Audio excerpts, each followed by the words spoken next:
For nearly 14 centuries, Muslims have been slaughtering their fellow Muslims. The latest example of Muslim-on-Muslim terror came early yesterday morning in Nigeria. CNN reports at least 50 people were killed on Tuesday in a suicide bomb attack at a mosque in northern Nigeria on the border with Cameroon, police told CNN. The attack happened in the town of Mubi in Adamawa State as worshippers were gathering for the Fajr dawn prayer at around 5:20 a.m. local time, said Othman Abubakar, a police spokesman. The bomber was about 17 years old, Abubakar added. Many more people were injured and taken to nearby hospitals. So far, no one has claimed responsibility for the attack, but over the past 8 years, jihadist group Boko Haram has carried out hundreds of deadly attacks on mosques, schools, markets, and churches in northern Nigeria.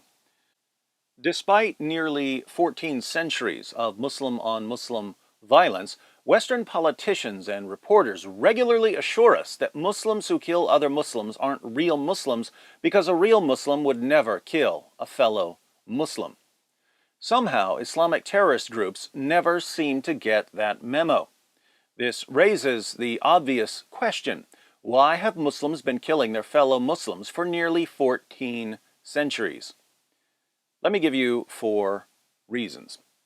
First, Muhammad ordered his followers to kill apostates, people who leave Islam. In Sahih al-Bukhari 69:22, Muhammad declares, "Whoever changed his Islamic religion, kill him." Second, Muhammad promised his followers that they would be rewarded in paradise for killing apostates.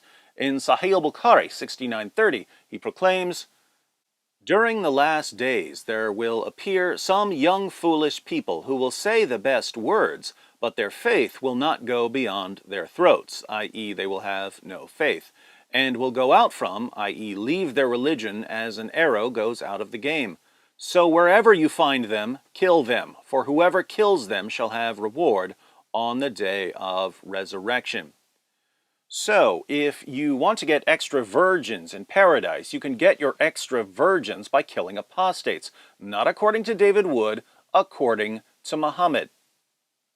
Third, Muhammad and the Quran set the apostasy bar extremely low. In other words, Muhammad and Allah made it extremely easy to accuse someone of apostasy in Islam. In the hadith we just read, Muhammad refers to young foolish people who will say the best words, but their faith will not go beyond their throats, i.e. they will have no faith. We tend to think of apostasy as officially renouncing one's religion. But Muhammad commands his followers to kill people who are saying the right words, but whose faith doesn't go beyond their throats. These aren't people who renounce Islam. These are people who claim to be Muslims, but don't have any real faith. Muhammad orders his followers to kill them. How do we know whether a Muslim has real faith, according to the Quran? Surah 4, verse 65, "But know by your Lord, they can have no faith until they make you, O Muhammad, judge in all disputes between them, and find in themselves no resistance against your decisions, and accept them with full submission." You have no real Islamic faith until you have no resistance against Muhammad's decisions and you submit fully to those decisions. So a Muslim from Boko Haram or ISIS or the Taliban can point to other Muslims and say, "You're not obeying Muhammad's command to do X, Y, or Z, therefore you're not a Muslim according to Surah 4, verse 65 of the Quran, and Muhammad says that I'll be rewarded in paradise for killing you." Or a mosque full of people like you. Fourth, Muhammad's companions showed by example that the best Muslims are the ones who kill Muslims they disagree with. According to Muhammad, the first generation of Muslims was the best generation of Muslims. Sahih Muslim 6470. The Messenger of Allah was asked, "Which of the people are best?" He said, "My generation, then those who come after them, then those who come after them." Why is it extremely problematic that Muhammad calls the first generation of Muslims the best generation of Muslims? It's problematic because the first generation of Muslims almost annihilated itself when Muslims started killing each other. They would kill each other over simple disagreements. For instance, Aisha, one of Muhammad's widows, a woman who's called the mother of the faithful in Islam, led an army against the forces of Ali, Muhammad's cousin and son-in-law, who was called the commander of the faithful and the fourth of the rightly guided caliphs.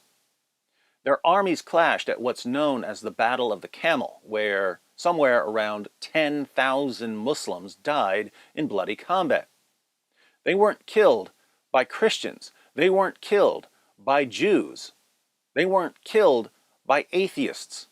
They weren't killed by pagans. They were killed by their fellow Muslims. That's how the first generation of Muslims handled their disagreements. They slaughtered each other. And Muhammad himself pointed to that generation and said, "These are the best Muslims ever." Two takeaways. One, since Islam's most trusted sources provide a recipe for Muslim-on-Muslim violence, the best way to protect Muslims from this violence is to show Muslims that Muhammad was a false prophet. So, learn some facts about Muhammad, expose him as the most obvious false prophet in history, and you'll be saving lives. Two, politicians and reporters and educators and actors call people bigots and racists and hate-mongers and Islamophobes for trying to undermine the Islamic teachings that lead to endless Muslim-on-Muslim violence. By shielding violent Islamic teachings from criticism, politicians, reporters, educators, and actors aren't protecting Muslims. They're killing Muslims.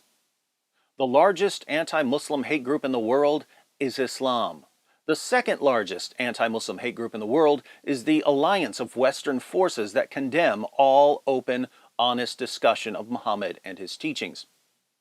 If you'd like to join me in protecting Muslims from the Islamic teachings that are getting them killed, and from the alliance of Western politicians, reporters, educators, and actors that are protecting the ideology that's getting them killed, be sure to subscribe and to watch these videos, which will equip you to refute and expose not only history's most dangerous ideology, but also the heartless leaders and entertainers who defend and promote it. More to come.